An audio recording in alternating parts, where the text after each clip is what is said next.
Bonjour, aujourd'hui on va parler des feux de signalisation et de leur fabrication pour 1 € environ sur la base de modèles en impression 3D que vous trouverez comme d'habitude sur Cult 3D et sur Thingiverse. Ces feux sont imprimables en PLA sur une imprimante récente et n'ont rien à envier en termes de design et de qualité d'impression avec ce qui se vend dans le commerce spécialisé. Il suffit de regarder sur le site de n'importe quel vendeur pour constater des prix de 20 à 50 € en moyenne pour un seul feu. Et s'il y a bien quelque chose qui va permettre de rentabiliser une imprimante immédiatement, ce sont bien les feux de signalisation. Et je ne parle même pas des potences et des nacelles. Si vous avez ne serait-ce qu'une petite dizaine de feux à poser, l'achat d'une imprimante comme la Bambu Lab A1 Combo, qui est à 369 €, sera immédiatement amorti. Et vous pourrez par la même occasion acheter 1 litre de résine photopolymérisable à 20 €, une lampe à 20 € qui vous permettra ensuite de faire plein de choses en modélisme. Et tout ça pour quelques centimes à chaque fois. Ça, c'était pour faire taire l'argument du « Ah oui, il est bien gentil avec ses feux à 1 €, mais il faut acheter tout un tas de trucs avant ». Sinon, vous aurez droit sur la fin de la vidéo à un petit voyage en cabine sur les voies du réseau. Mais ne vous attendez pas à du modélisme de haut vol, car le décor n'est pas mon truc, et je suis plutôt dans le vite fait.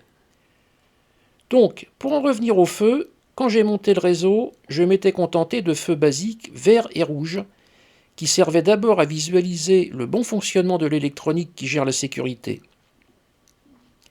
Je vous renvoie aussi aux vidéos sur la sécurité du réseau, les zones de sécurité infranchissables et le système ABC. Mais si vous utilisez un logiciel, c'est exactement la même chose.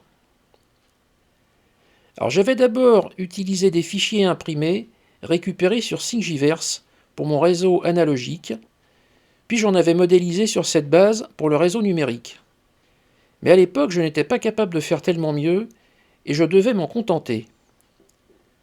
Aujourd'hui, avec un peu plus d'aisance sur Fusion 360, les choses sont un peu différentes et je m'étais dit que le jour où j'aurai le temps, il faudrait que je revoie toute cette signalisation trop basique et un peu moche. Et puis un jour, sur le forum Passionnément, un membre, Michel, a posté des photos des signaux qu'il avait faits pour son réseau, imprimés justement sur une Bambu Lab, et qui avaient beaucoup plu à tout le monde. Alors je m'étais dit que j'allais reprendre ces fichiers directement et que ça m'éviterait beaucoup de travail. Sauf que j'ai commencé à y apporter des modifications, car j'avais besoin de plateformes de tailles différentes. Et ensuite, comme ils étaient en plusieurs parties assemblées par collage, je les ai assemblés dans Fusion pour pouvoir les imprimer en une seule pièce pour m'éviter l'étape du montage. Mais quand on travaille sur des STL récupérés dans Fusion, on se trouve avec des pièces qui sont constituées de milliers, voire de dizaines de milliers de triangles qu'on ne peut pas simplifier, et il y a des choses qu'on ne peut plus faire simplement. Fusion est surchargé, et même sur ma grosse configuration, il lui arrive de ramer un peu. Si bien que j'ai trouvé plus simple de tout refaire en partant de zéro. Mais il faut rendre la paternité de ces signaux à Michel, MJ60, du forum Passionnément, que je remercie chaleureusement et qui m'a permis d'avancer rapidement en reprenant ses cotes et l'aspect général de ces signaux. J'ai donc repris l'idée de mettre une platine avec les résistances dans le socle du feu, de la forme de la cible avec les 4 feux et un œilleton, de la tablette, des LED CMS qui permettent de faire des trous plus petits et plus jolis que les LED de 3 mm, ou même de 5 mm que j'avais avant. J'ai aussi repris l'idée d'un téton qui permet la fixation du feu sur la plateforme de manière simple et sûre, mais en inversant le système, de façon à avoir le dessous du feu lisse pour pouvoir l'imprimer en une seule pièce. Et après quelques versions d'essai, je suis arrivé à quelque chose qui s'imprime facilement et qui se monte rapidement sans avoir plusieurs pièces à coller. Les feux sont en 2 parties seulement, le socle avec le mât et la plateforme d'une seule pièce et le feu lui-même. Il y a juste un couvercle à l'arrière, l'échelle et le cerclage blanc à imprimer à part. Donc c'est un montage très simplifié. Alors ces feux se déclinent en plusieurs types. On a un signal avec 4 feux et un œilleton, permettant d'avoir un carré rouge, un sémaphore, un signal vert et un signal de ralentissement orange. un signal avec 3 feux, rouge, vert et orange, un signal avec 2 feux, vert et orange, car je voulais aussi ajouter des signaux d'annonce avant les feux des cantons proprement dits. Il y a donc des feux où les trains s'arrêtent comme avant, avec un carré ou un sémaphore, et aussi des feux intermédiaires d'annonce. Comme j'utilise le système ABC pour arrêter les trains, et que la longueur d'arrêt est fixée à 1,80 m, les trains vont commencer à ralentir automatiquement dès qu'ils auront passé le signal à l'orange, et ce de manière à peu près réaliste. Au niveau des plateformes, on a aussi plusieurs types. La plateforme large classique, avec 2 types aussi pour les feux à œilleton et les feux sans œilleton, ainsi que les feux à 2 couleurs. Une plateforme étroite pour aller dans les endroits où la plateforme large est trop grande, et le mât tout seul, avec juste son socle boulonné, pour aller sur les feux qui sont placés sur mes voies en surplomb, et qui sont fixés sur des escaliers au niveau de la gare, ou sur des petits balcons semi-circulaires ailleurs. Donc tout ça est sur Cult 3D et aussi sur Thingiverse. Donc vous aurez de quoi faire face à beaucoup de situations. Un petit mot sur l'œilleton. Alors je précise tout de suite que je n'y connaissais rien du tout et que j'ai dû me documenter un peu car la signalisation SNCF est assez complexe. Je précise aussi qu'il n'était pas question pour moi de faire une signalisation copiée sur le réel à 100%, mais juste de s'approcher autant que possible de la réalité, sans pour autant tomber dans la complexité. Donc pour en revenir à l'œilleton, qui est appelé aussi œilleton de franchissement, c'est un petit feu blanc, souvent légèrement bleuté, qui est placé à côté de la cible principale et qui permet au conducteur de distinguer entre un carré avec 2 feux rouges imposant un arrêt non franchissable sans procédure spéciale avec accord du régulateur, et un sémaphore avec un seul feu rouge qui, lui, est franchissable sous certaines conditions.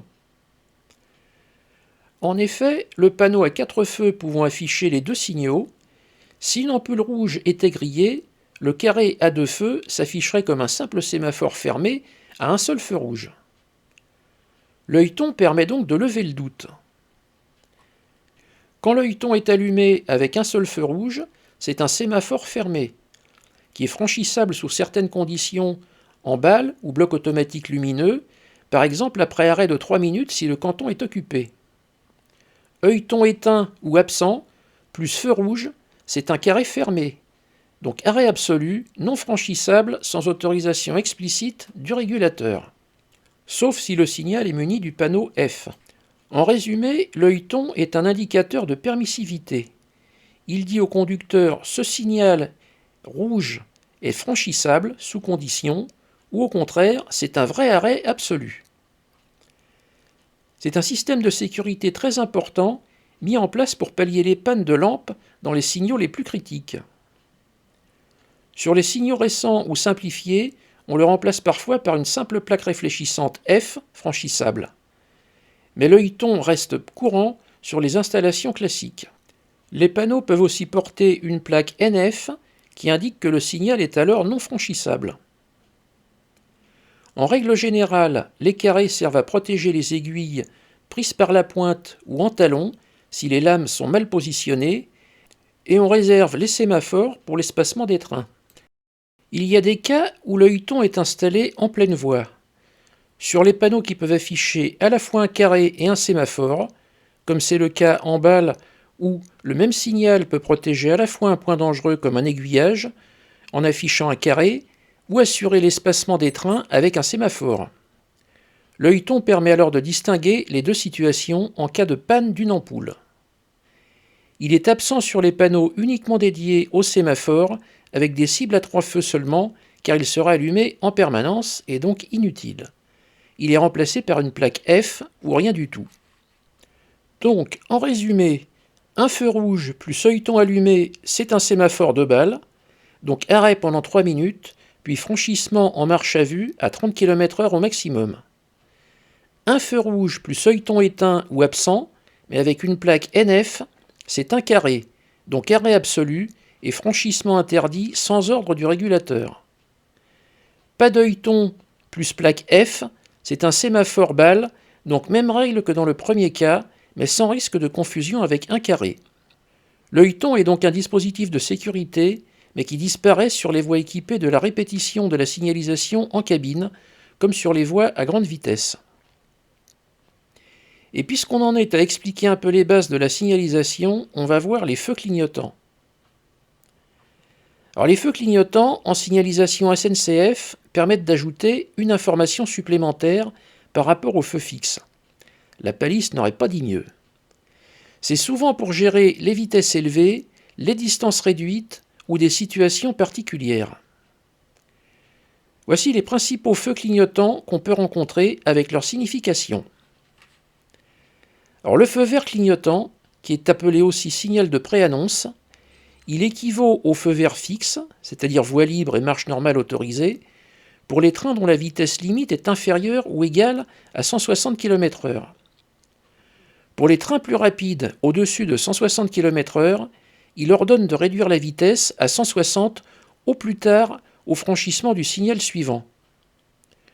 Le conducteur doit donc commencer à ralentir dès le franchissement de ce signal si nécessaire. Il permet une meilleure fluidité sur les lignes à grande vitesse en anticipant une éventuelle limitation ou un avertissement au signal suivant, par exemple avec un ralentissement ou un signal d'arrêt. Il est implanté sur les lignes où la vitesse dépasse 160 km/h et précède souvent un avertissement, feu jaune ou un feu jaune clignotant. Une fois que le train a franchi le signal suivant qui présente un feu vert fixe, il peut reprendre sa vitesse normale si rien ne s'y oppose. Le feu jaune clignotant, c'est la version clignotante de l'avertissement. Il annonce un signal d'arrêt, carré, sémaphore ou feu rouge clignotant, situé à distance réduite, c'est-à-dire moins que la distance normale de freinage. Le conducteur doit être prêt à s'arrêter avant le signal annoncé suivant, en anticipant un freinage plus fort ou plus précoce. Il compense une distance d'annonce trop courte, par exemple en rampe, en sortie de gare ou sur certaines installations, et il évite l'arrêt brutal et optimise la sécurité quand l'espacement des signaux est réduit. Le feu rouge clignotant, il remplace parfois le sémaphore, qui est un signal de cantonnement. Il autorise le franchissement sans marquer l'arrêt complet, mais en marche à vue, c'est-à-dire avec vigilance maximale et à 15 km/h maxi, jusqu'à la fin du canton suivant. Il peut indiquer un train dans le canton aval ou un signal d'arrêt proche. Il évite les arrêts inutiles ou dangereux, comme en forte rampe où redémarrer serait difficile, en gare pour réception sur voie occupée ou avant un guidon d'arrêt proche. Le feu blanc clignotant, il autorise une manœuvre sur une courte distance, même si la voie est occupée ou courte. Il interdit formellement le départ en ligne d'un train. Il est réservé au mouvement de manœuvre en gare ou en faisceau pour éviter toute confusion avec un départ normal en ligne. Donc le clignotement apporte toujours une nuance par rapport au feu fixe. Soit une limitation de vitesse, soit une distance réduite, soit une autorisation conditionnelle. Ces feux sont souvent combinés avec d'autres indications, ralentissement, flèche de direction, œilleton, plaque F ou NF, etc. En cas de doute ou de feu anormal, le conducteur doit appliquer les règles de marche à vue ou contacter le régulateur. Le feu vert clignotant est particulièrement utile sur les lignes à grande vitesse pour éviter de devoir imposer 160 km/h en permanence tout en préparant le conducteur à une éventuelle réduction au signal suivant. Alors, pour faire clignoter un feu, pas besoin d'électronique. Il suffit de brancher une LED clignotante en série avec la LED qu'on veut faire clignoter. On mettra la LED clignotante directement sur le relais de la carte qui gère le feu, et donc elle ne sera pas visible. Ces LED clignotantes comportent un petit circuit interne avec un oscillateur et un transistor qui interrompt périodiquement le courant. La fréquence étant liée à la tension d'alimentation, on peut diminuer la fréquence en diminuant la tension. La LED clignotante va agir comme un interrupteur qui s'ouvre et se ferme rapidement. Résultat, la LED normale clignote exactement au même rythme. Et encore une fois, n'achetez pas ça au prix fort sur eBay, car ça vaut 3 à 4 centimes pièce. Après, si vous voulez en savoir plus, il y a le Rétivo, qui est la Bible en matière de signalisation et dont je vous ai mis un lien de téléchargement. mais je vous conseille de le lire au calme et avec un tube d'aspirine à portée de main. Ici, par exemple, c'est le feu qui protège les 4 voies de l'entraîneur de la gare de Levroux. C'est un feu avec œilleton qui peut indiquer un carré si la voie sélectionnée est occupée. Le signal n'est pas franchissable, sauf en mode manœuvre, pour accoster un convoi déjà à quai ou pour s'arrêter juste derrière. Un feu vert si la voie sélectionnée est libre et que son feu de sortie est vert. Le train peut donc s'y engager pour s'y arrêter, mais aussi pour passer sans arrêt. Un feu orange si la voie sélectionnée est libre, mais avec son feu de sortie au rouge, ce qui signifie que le train va s'y arrêter. Le sémaphore avec un seul feu rouge n'est pas utilisé ici. Alors on voit qu'il y a des fuites de lumière entre les signaux rouges et verts, car c'était le premier que j'ai monté, et j'avais utilisé bêtement de la résine transparente pour fixer les LED. En plus, sur ce premier modèle, il y avait des espaces en haut et en bas des LED, ce que j'ai corrigé dans la dernière version. On verra plus loin comment les monter. Là, sur la boucle de retournement haute, juste avant le pont métallique, c'est aussi un feu à œilleton qui peut afficher un carré rouge si le canton situé à la sortie de la voie est occupé, un feu vert si la voie est libre derrière l'aiguillage de sortie, et un feu orange si le canton qui suit immédiatement l'aiguillage de sortie est au rouge. Il sert alors d'avertissement. Le sémaphore rouge n'est pas non plus utilisé ici. Ici, c'est un feu en pleine voie qui ne sert qu'à l'espacement des trains. Il n'affiche qu'un sémaphore rouge mais non franchissable avec un panneau NF si le canton suivant est occupé ou un feu vert s'il est libre. L'orange n'est pas utilisé. Et là, c'est un signal d'avertissement qui affiche un feu orange si le feu suivant est au rouge et un feu vert s'il est au vert. Il est donc tout simplement branché en parallèle sur le feu qui suit dans le sens de marche des trains. Et c'est quelque chose qui me manquait auparavant. Donc tout ça réutilise simplement les commutations des cartes existantes. Il n'y a pas d'informatique à ce niveau et tout ça avait été expliqué dans la vidéo sur la sécurité du réseau. Maintenant, on va voir le montage des différents feux. Alors tout d'abord avec le signal à 4 feux et œilleton. Donc comme je l'ai dit, j'utilise des LED CMS de taille 1206 qui ont un emplacement ajusté dans le boîtier du feu. L'ordre des couleurs est donné ici. Les LED sont fixés avec de la résine photopolymérisable qui sert aussi à combler les espaces de chaque côté des LED et qui ferait autrement des fuites de lumière comme on a vu sur le premier feu. On commence par mettre une goutte de résine d'un côté et on polymérise tout de suite. Puis une autre goutte de l'autre côté et on fixe les fils de la même manière. Les autres LED sont montés pareil. Ensuite, on peut fermer le boîtier avec le couvercle qui tient avec de la colle. Alors j'utilise de la colle à PVC de plomberie qui permet de fixer le couvercle en quelques secondes tout en permettant son ajustage plus simplement qu'avec de la cyanolite qui ne pardonne pas une erreur de positionnement. En plus, elle permet un décollage éventuel sans rien abîmer en cas de besoin. L'entourage blanc tient tout seul dans une gorge qui est creusée tout autour de la cible. Mais en cas de besoin, on pourra mettre une goutte de colle en haut et en bas, avec ce genre de colle qui reste transparente et ne se verra pas. Pour passer les fils, j'ai mis un morceau de gaine thermorétractable de 1 mm qui passe dans le trou central qui fait 1,2 mm. Tous les fils passent facilement car ils sont très fins. Dans le socle du feu, on va pouvoir loger une petite platine en verre au board de 5 lignes sur 10 colonnes.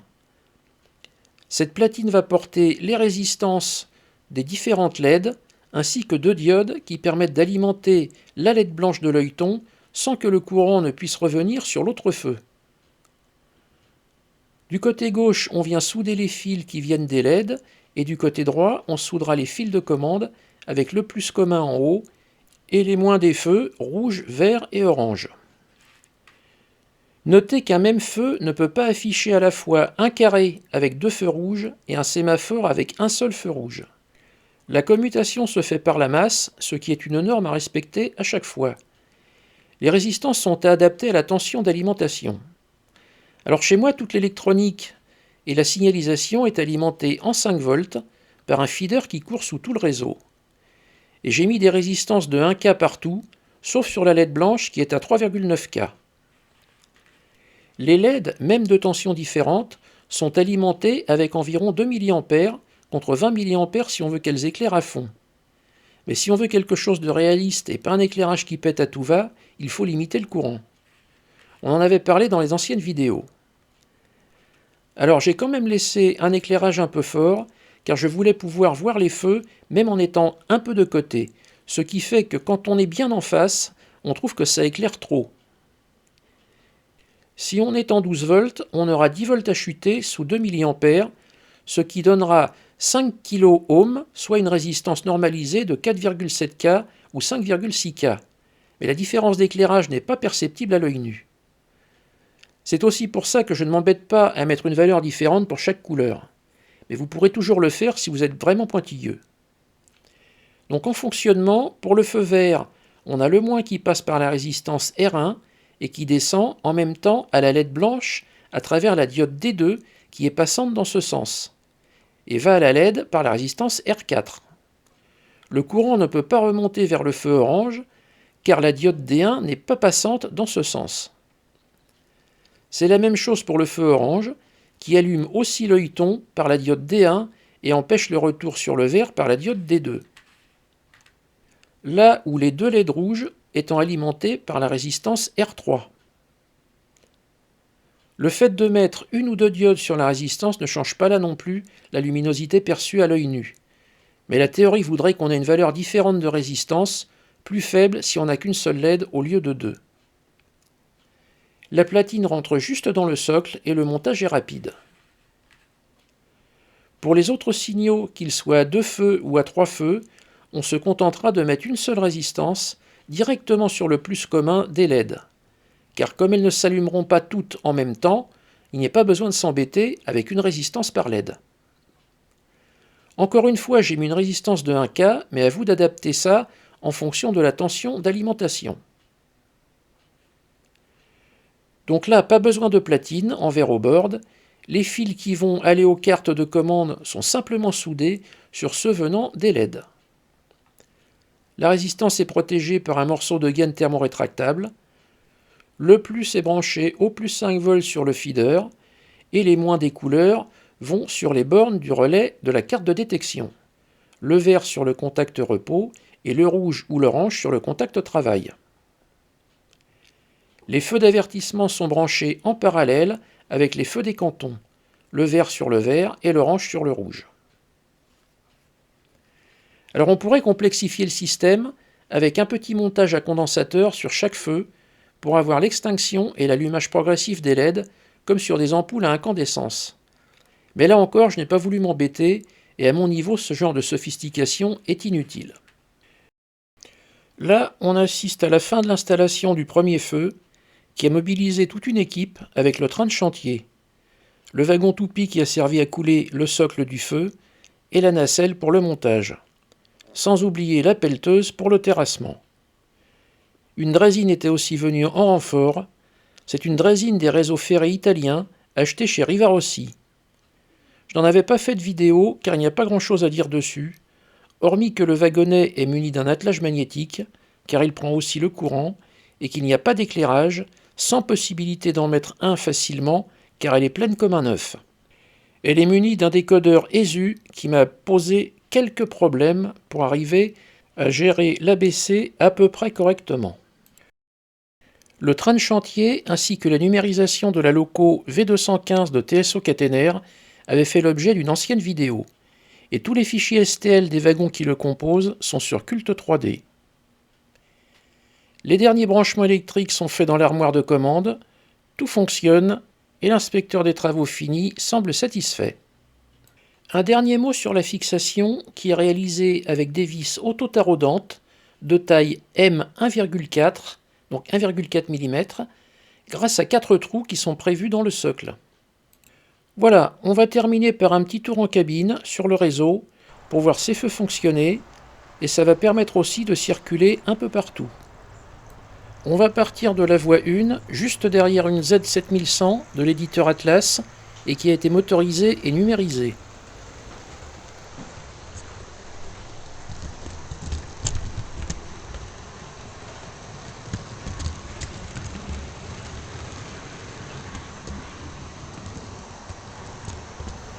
Ici sur la gauche, on a le tunnel qui conduit à l'ascenseur, et une vidéo embarquée dans ces voies souterraines est à voir vers la fin de la dernière vidéo consacrée à l'ascenseur. La voie de l'ascenseur est celle la plus à gauche, et à côté, on a une voie de stationnement cachée. Ces voies sont protégées par des feux de manœuvre automatiques qui sont au violet quand il n'y a pas de courant sur les voies et qui passent au blanc quand il y a du courant. L'alimentation de la voie de l'ascenseur est commandée directement par l'Arduino qui gère l'ascenseur, et je vous renvoie à cette série de vidéos pour tous les détails sur cet ascenseur. Le feu de manœuvre automatique est aussi décrit dans une vidéo à part. Le premier feu est au rouge, car la Z7100 est juste devant nous. C'est un feu d'espacement que j'ai conservé sans le changer, car les fils passent dans la paroi du mur de la rue des Remparts qui est au-dessus, et je n'étais pas certain de pouvoir les changer sans casse. Donc dans le doute, abstiens-toi, et conserver ce feu ne m'empêchera pas de dormir. Le feu passe au vert avant qu'on ait eu le temps de s'arrêter, car le freinage ABS se fait sur 1,80 m et c'est très doux. On arrive sur le feu d'avertissement, lui aussi est au vert.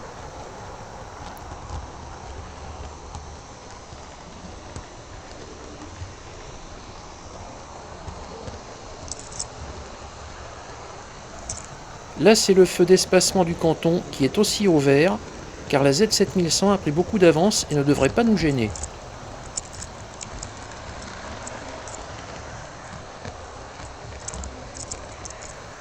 Ah, j'ai parlé un peu vite, et on arrive sur un avertissement qui est à l'orange.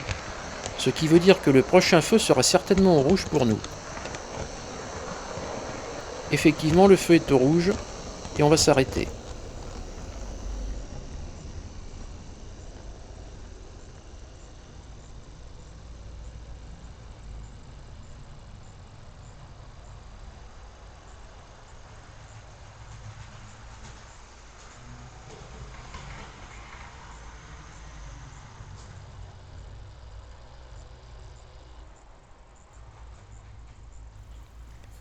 On repart dans la descente qui conduit à la gare. Alors là, je n'ai pas pu mettre de feu d'avertissement car la topographie de la voie ne s'y prêtait pas. Mais normalement, il en faudrait un. À gauche, l'aiguillage donne accès à la boucle de retournement qui passe au-dessus des voies de l'entrée de la gare par un pont métallique en treillis.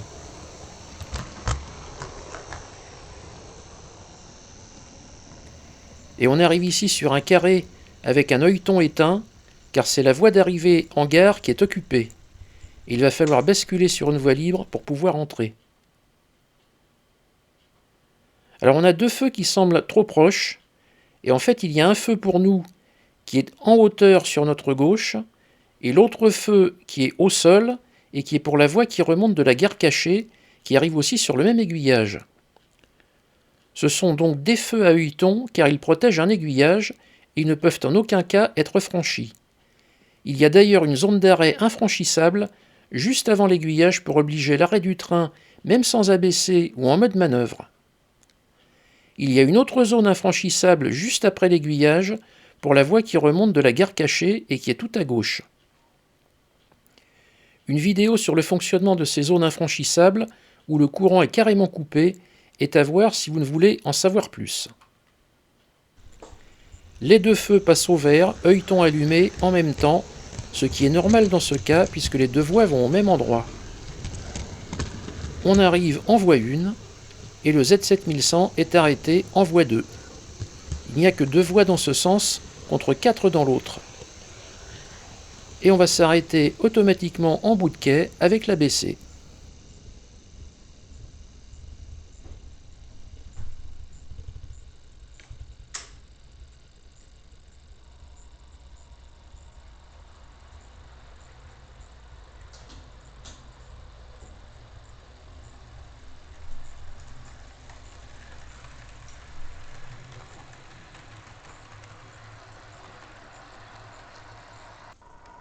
Maintenant, on va partir dans l'autre sens de la voie numéro 3, juste derrière le AD blanc Pays de la Loire.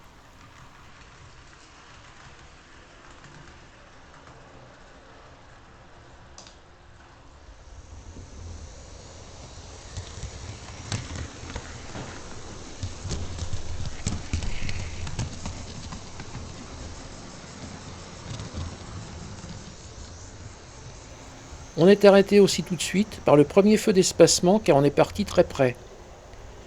À droite, on a le tunnel d'entrée de la voie qui descend vers la gare cachée et dont le fonctionnement en mode un train chasse l'autre a été décrit dans une ancienne vidéo avec toute l'électronique nécessaire à sa gestion, toujours sans informatique.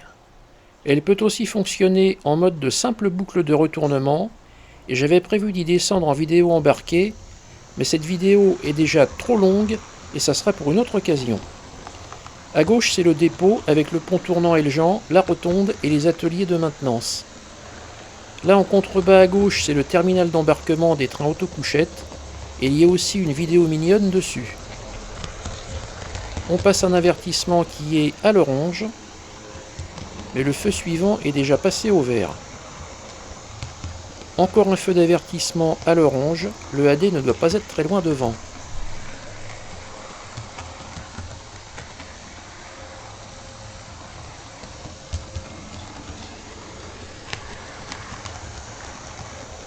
Le feu passe au vert avant qu'on ne soit arrivé dessus.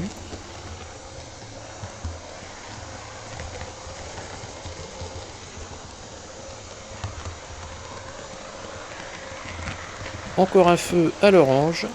À gauche, c'est un VH Renault des éditions Atlas qui assure une navette automatique entre son arrêt ici dans la zone industrielle et la gare RER souterraine où on va aller faire un tour tout à l'heure. Et là, on est bloqué comme tout à l'heure car la voie d'arrivée qui est sélectionnée est occupée par le AD. C'est un carré infranchissable et là aussi, il y a juste derrière une zone d'arrêt avec une coupure sèche du courant au cas où une machine ne respecterait pas le feu. Ça passe au vert, ce qui va dire qu'on va entrer sur une voie non occupée et dont le feu de sortie est au vert. Donc on pourrait passer sans s'arrêter, mais j'ai mis entre-temps le feu rouge pour qu'on s'arrête automatiquement en bout de quai avec l'ABC. Et on a le AD blanc qui s'est lui aussi arrêté en mode automatique en voie numéro 3.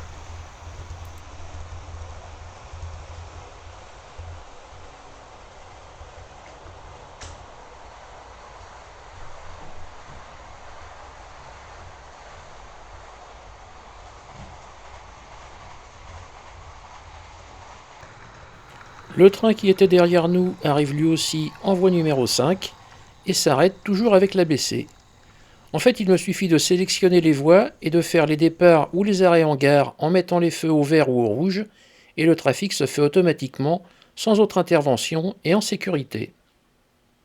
Maintenant, on va voir le feu de la boucle haute qui passe au-dessus des voies de sortie de la gare par un pont métallique. Son fonctionnement et son électronique ont été décrits dans la vidéo de la gare cachée, et plusieurs situations sont montrées dans la vidéo de l'arrêt infranchissable, car il y en a un juste avant l'aiguillage de sortie. Le feu va arrêter le train si le canton qui suit l'aiguillage de sortie est occupé, mais aussi si un train est en train de monter de la gare et va passer sur cet aiguillage de sortie. Donc deux situations qui sont gérées simultanément en exploitant les détections existantes. Petite remarque, la voie gondolée au niveau du pont est le résultat de la dilatation thermique et d'un éclissage trop serré. J'ai malheureusement eu ce problème à plusieurs endroits, car les voies avaient été montées en hiver avec 18 à 19 degrés seulement dans la pièce, et au premier été, ça s'est gondolé un peu partout. Alors ça ne déraille pas, et là non plus ça ne m'empêche pas de dormir. Maintenant, on va partir du quai de chargement de l'entreprise Raoul Wolfeny, qui est à l'extrémité des voies de la zone industrielle, pour aller jusqu'à la gare RER qui est située sous le quartier de la mairie.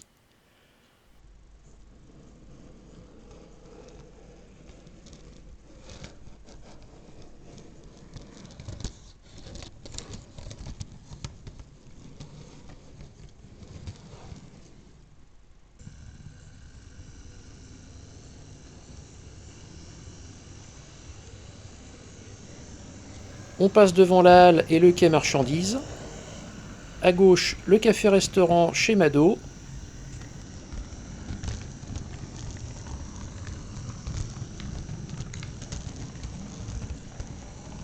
Et on emprunte la voie qui passe derrière la gare.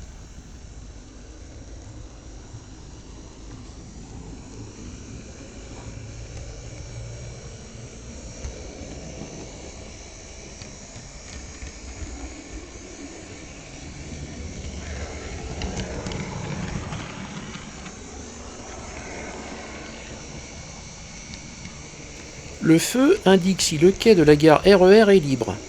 Sinon, on serait bloqué par un feu violet qui permet à la navette de quitter son stationnement dans la gare RER et de prendre l'itinéraire bis à travers les voies de triage. Des ILS se trouvent sur les voies pour permettre à la navette d'ouvrir les bons aiguillages devant elle sur les deux itinéraires possibles. En cas d'arrêt, c'est une coupure sèche du courant car il n'y a pas de possibilité de faire un arrêt en ABC. Elle débouche sur le quai de la gare RER sous le quartier de la mairie. Ce trajet est fait par une navette qui fonctionne automatiquement grâce à la programmation ABC de son décodeur. J'avais expliqué comment faire dans une ancienne vidéo. Là encore, il n'y a pas d'informatique. La navette marque un temps d'arrêt de 30 secondes qui est programmable avant de repartir en sens inverse jusqu'à son arrêt dans la zone industrielle où elle marquera encore un arrêt de 30 secondes et ainsi de suite. Alors c'est un endroit qui est toujours en chantier et on voit que pas mal de choses restent à faire pour que ça soit présentable.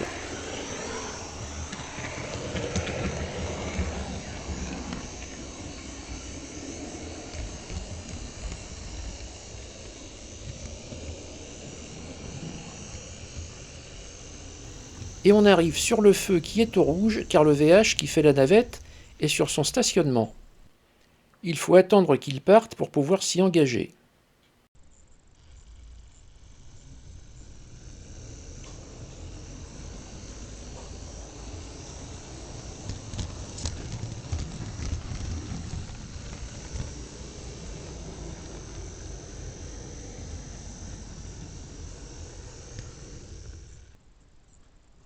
Après l'arrêt de la navette, on va vers le quai de chargement Wolfeny, d'où on était parti tout à l'heure.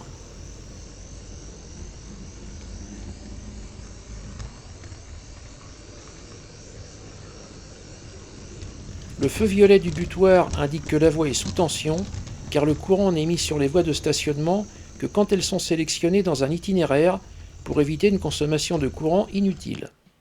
Et pour finir, on va aller au dépôt depuis le quai à gasoil. À gauche, le dépôt de carburant, puis le centre de tri de la poste avec son quai où arrive un TGV, mais aussi les allèges postales qui viennent par les trains régionaux, le bâtiment voyageur avec les accès au quai par des souterrains dont les escaliers sont sous les deux chapiteaux, la place de la gare avec l'accès au centre-ville sous le pont, et la station de bus qui jouxte le terminal d'embarquement des trains autocouchettes. Alors le feu violet indique que le pont tournant et la voie qui suit ne sont pas sous tension, toujours dans une optique de réserver le courant de la centrale à ceux qui roulent effectivement.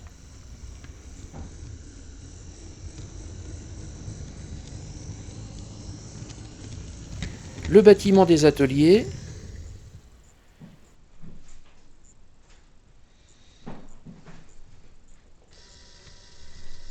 le petit quai de la draisine DU65,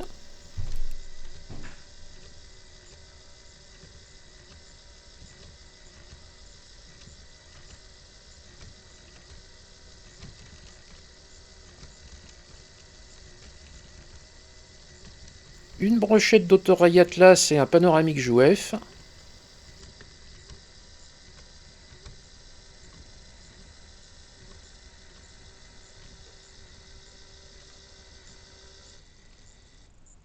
et on repart en sens inverse.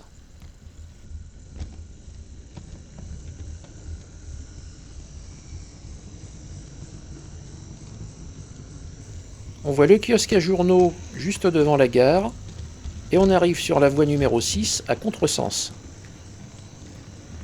Voilà pour la petite visite qui a permis de montrer la logique de la signalisation. La caméra utilisée a été présentée dans une vidéo avec là aussi plusieurs séquences embarquées. Elle ne coûte que 20 € et est suffisamment petite pour passer partout sans problème.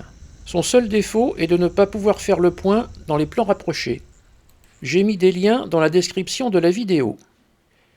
Alors j'espère que cette vidéo n'aura pas été trop longue et je vous remercie d'être arrivé jusqu'ici. N'hésitez pas à commenter et à apporter des précisions ou à corriger des bêtises que j'aurais pu dire. N'oubliez pas non plus de vous abonner si ce n'est pas déjà fait. À bientôt!